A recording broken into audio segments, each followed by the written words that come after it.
ایک خاتون آتی ہے، اس نے کہا حضور میرے لیے دعا کیجئے کہ میں جنت میں جاؤں. تو فرمایا بوڑھی عورتیں تو جنت میں نہیں جائیں گی. تو ظاہر ہے کہ یہ بات تو اس پر بڑی شاک گزری، پریشان ہو گئی، تو اس نے رونا شروع کر دیا. تو فرمایا نہیں بوڑھی عورتیں جنت میں نہیں جائیں گی. خاصی پریشان ہوئی تو حضور نے مسکرا کے کہا جو بھی جائیں گی جوان ہو کے جائیں گے. جنت میں بڑھاپا نہیں ہوگا. 33 سال کی عمر کا ہر شخص ہوگا، مرد بھی اور عورت. جردن مردن، داڑھی بھی نہیں ہوگی، مونچھیں بھی نہیں ہوں گی. اور صرف انبیاء علیہ السلام کی کچھ ذوات ہیں اعزاز کے طور پہ جن کی داڑیاں ہوں گی، باقی جردن مردن فرمایا گیا ہے. 33 سال کا عنفوان شباب، جوانیاں، تو بوڑھا کوئی بھی نہیں ہوگا. تو کہا کہ بوڑھی عورتیں تو جنت میں نہیں جائیں گی. اس طرح ایک شخص آیا، اس نے کہا جناب میں نے سفر پہ جانا ہے اور مجھے کوئی اونٹ عطا کر دیجیے. فرمایا میں تو اونٹ کا بچہ دوں گا. اس نے کہا حضور میں نے بچے کو کیا کرنا ہے، نہ بوجھ اٹھا سکے نہ سوار اس کے اوپر ہوا جا سکے.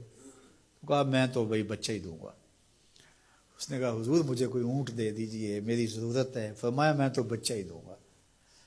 تو وہ بڑا پریشان ہوا. فرمایا مجھے بتا کوئی اونٹ ایسا ہے جو کسی اونٹ کا بچہ نہ ہو. تو یہ سچ بھی ہے اور مزہ بھی ہے. ایک صحابی تھے، وہ حضور علیہ الصلوۃ والسلام کے لیے دیہات کی چیزیں لایا کرتے تھے. وہ ہوتا نا ہمارے بھی دیہاتی دوست آتے ہیں، گڑ لے آتے ہیں، کوئی ساگ پات لے آتے ہیں. تو اس زمانے میں جو بھی دیہاتی چیزیں تھیں، تو وہ بدو تھا کسی دیہات کا، تو دیہات کی کوئی چیزیں لے آیا کرتا تھا اور پھر حضور اس کو شہر کی چیزیں دیا کرتے تھے. اللہ اکبر. اور وہ گھاس لا کے شہر میں بیچتا تھا. تو ایک دن وہ بازار میں گھاس رکھ کے بیچ رہا تھا. حضور علیہ السلام چپکے سے پیچھے سے گئے اور اس کی آنکھوں پر ہاتھ رکھ دیا.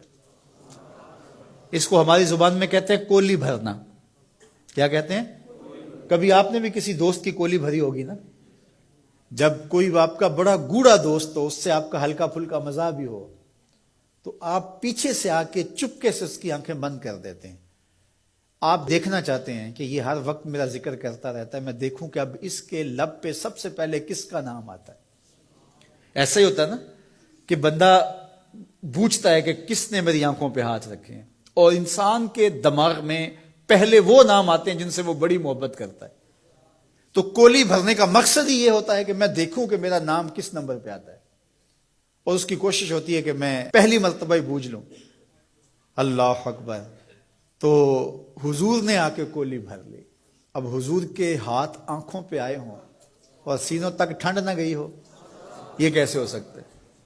تو حضور نے کولی بھر لی، لیکن حضور اس کی آنکھیں دبا رہے ہیں اور وہ بولتا ہی نہیں. وہ بولتا ہی نہیں ہے. اور میں کہتا ہوں اس نے کبھی بھی نہیں بولنا تھا. سفنے دے وچ ماہی ملیا، سفنے دے وچ ماہی ملیا تے گل وچ پا لیاں باواں. سفنے دے وچ ماہی ملیا تے گل وچ پا لیاں باواں. ڈر دی ماری اکھ نہ کھولا متے پھر وچھڑ نہ جاواں. حضور آنکھیں دبا رہے ہیں، وہ آنکھیں نہیں کھولتا، بلکہ اس نے کیا کیا، اپنی کمر کو پیچھے کر کے حضور کے سینے سے جوڑ کے رگڑنا شروع کر دیا. پھر حضور خود ہی بولے. فرمایا اس غلام کو کون خریدے گا؟ اس نے کہا حضور مجھے کس نے خریدنا، میں تو بہت سستا ہوں. تو میرے حضور نے فرمایا تو بہت مہنگا ہے، تو بہت مہنگا ہے. فرمایا کرتے تھے یہ ہمارا دیہات ہے، ہم اس کے شہر ہیں. تو یہ حضور کا مزاح ہے. تو مزاح کرنا جائز ہے، لیکن حضور نے آ کے کولی بھری نا. کسی صحابی کو جرأت تو نہیں ہے کہ آ کے حضور کی کولی بھر لے. تو چھوٹا بڑے سے مزاح نہ کرے، بڑا چھوٹے سے مزاح کرے.